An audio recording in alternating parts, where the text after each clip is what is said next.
Sexy. We are 4 turns into Shiloh from Worthington Publishing. I want to look at something here. Gorgeous components, map, box, rules booklets, charts and tables. Gorgeous. There's just no other. Almost across the box. Got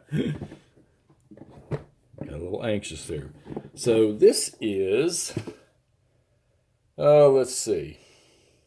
Well, it doesn't say it on the outside of the box here of who the designer was. I'll have to dig through the rules here. So, old school war games, Worthington Publishing. I got to look and see who this is. Hold on a second. Let's see. Amazingly enough. Okay, so designed by, Grant, Mike, and Mark Wiley. Okay, the art's by Sean Cook. Jim Miller for being a sounding board on the series rules. Good deal. And this is Worthington Publishing. Okay, so 2019. I think I had 2022 when I posted my short on this. All right, so I did not buy these games initially because I didn't see enough from any video reviews or playthroughs. I know they're out there, but I didn't see enough that said that this was a good system. So Miniature Market had a great deal on them, so I wanted all 3 of them, but they didn't have the 7 days battle when I picked this up, or when I got this one, so I didn't get it. I probably should. But the first thing I was thinking when I got it and I opened up and I looked at the rules and number pad, I thought, man, this might be a replacement for the SPI Blue and Gray. Well, definitely, years have gone by now, and counter making and mat board making are a much better thing now. So minimal pages for this thing, easy to read rules. They even put the major rules highlighted in blue. You almost don't have to read the rest of the sections of the rules because they put the major things in there. And any gamer or hex and counter guy that's played for a while, or girl, they'll probably be able to read just the blue boxes and understand how to play the game. So it starts off just like pretty much almost every Shiloh game with the Union, with Grant's boys, who Grant's not even on the battlefield yet, and he will be arriving on the next turn. They're all camped out, cooking. They have no idea that there are Confederate troops closing on them. So I did remember watching one video where the person moved and deployed all the Confederates, making sure they stayed outside that 5 hex alert boundary to the Union units, and then try to close an attack all in one big sweep. Yeah, about half and half. I couldn't quite close over here in one sweep because it's 2 movement points through the woods. Typical Shiloh, artillery not having any use yet. Hopefully somewhere along the line it will. Maybe in these fields or something, I don't know.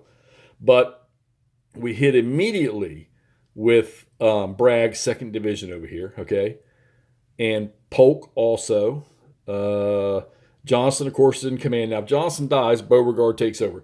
There was no rule about Beauregard being on the map, and I assume I know he was there, so I put him on the map, and I'm using him as he's sort of overwatching the right wing with Breckinridge. But I thought to myself when I looked at the combat chart, I said, oh man, and seeing the videos I did see, well, this is just going to be a dice roll in massive numbers. Well, no, it's not. Now, the Confederates have done a damn over here on Sherman, and from what I understand, that Sherman's attitude here at Shiloh, he probably deserved it anyhow. But Peabody, Prentiss, they're still holding. So you can take 2 or 3 losses in a die roll. You can get flanking fire when you have 3 units. You can combine fire. In the combat sequence, it goes defensive fire first, and then offensive fire. So your defender has a chance to chase away units, which did happen right here with this artillery battery. He shot into a unit here. No. Peabody shot into a unit right here and chased and routed this unit, okay? And when you route through somebody, the unit that you route, any friendly units you roll through, they got to roll for morale check too. And if you route or retreat through an enemy zone of control, you're going to take another step loss.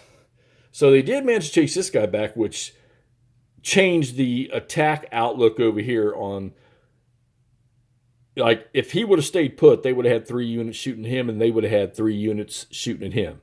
But he got chased away, so I did the 3 attack over here and 2 over here, or one way or the other. But they took losses. They didn't run away. So they're still holding their ground. Stewart's brigade from Sherman's division, who was over here by themselves, which I still to this day don't understand why they were way over there when they had other units sitting right back here from a different division. He's holding his ground. He's out of command, and he is completely surrounded, but he chased a unit off that was right here. So, but this guy never got caught in the camp here, so he would have taken possibly straggler losses from being in this camp. He got chased away, and he got routed and chased away with the leader, which was Breckinridge, went with him. He's recovered now. Well, no, did he? I think he failed. Yeah, he failed his recovery. So, but the combat started turn 3. So we've had 2 turns now of combat where Shiloh Church is taken. Pretty much the Confederates have already passed through that. It is now the Union turn is starting. So I'm 4.5 turns in, sorry. So the Union turn is starting. I haven't read the victory conditions yet. I need to do that now that I've already started engaging. But I got a feeling it's a casualty number. I didn't look to see if there's any victory locations. Let's take a peek. Let's take a peek in here, see if there are. All right, so here we go. Victory conditions. Confederate victory. If the Confederate player controls Pittsburgh Landing at the end of Union turn 14 on the 6th, the Confederate player wins an automatic victory. Okay, so if we own that hex, if the Confederates own, you can't see it, it's right up there.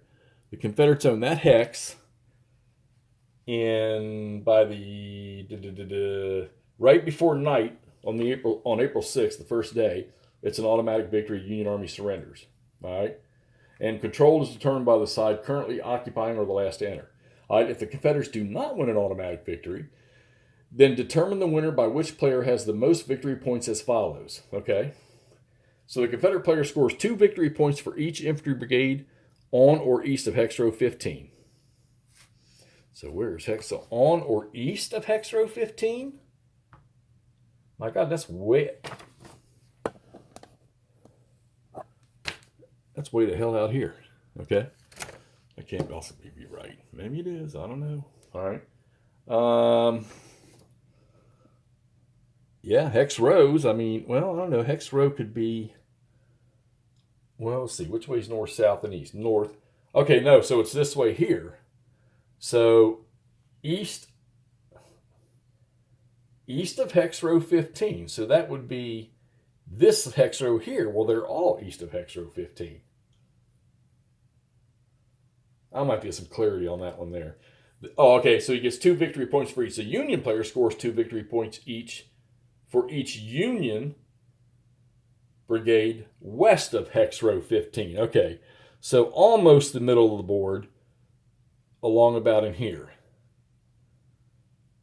So 2 victory points west for the Union, any brigades, and 2 victory points east. All right. Add these victory points to the casualty victory points below. Each side scores 1 victory point for each casualty point on his opponents. Okay, so if the Confederates had 10 brigades east of 15, that would be 20 points plus whatever casualty points are caused by the Union. And then that's how you determine a winner. That's after that 14th game turn. So that's interesting. It's almost like you're not even including the last part, or you're not even including the second day. I might do a little more digging on this. That does say scenario 2, which is the full battle of Shiloh. And that's it. That's how it goes. Now, you do get straggler recovery in the middle of the night, so I'll probably get around to that here eventually, but doesn't look like there's much on the counters to look at. You're seeing a strength. You're seeing the morale by the color. They had a marker underneath for losses, okay? And then you got a leader, the ones with stars, and they help modify things. It took me a second, but terrain, Not only does it modify fire combat die roll, but it modifies your morale check. All right. So I imagine being in the trees where you can hide a little bit would help your morale a little bit. You don't want to get caught in the open, that's for sure. All right. So again, this is Shiloh, April 6th and 7th, 1862. This is the second edition, which was reprinted in 2022. And Worthington Publishing and the Wiley bunch. They've done a pretty good job on this thing here. Good looking map. And I just ripped through 4 turns almost. Almost 4.5 turns. And I'm having fun with it. I blew through it pretty quick. Got some gunboats over here that they'll be able to fire, but all they can do, it's like they automatically create a morale check on any unit they shoot at. So, yeah, and once again, these alerted thingies here. If a Confederate unit attacks and drives a Union unit out of one of these hexes, these camp hexes, he has to move into it, and then you roll on the straggler table, the straggler recovery table, and instead of recovering, you lose that many strength points, and then you take the alert marker, and it's removed from play permanently for the rest of the game. All right, here we go. Shiloh, April 6th and 7th, 1862, 4.5 turns in. Worthington Publishing. Let's get this posted so I can see what's going on. Enjoying it. Talk to you soon.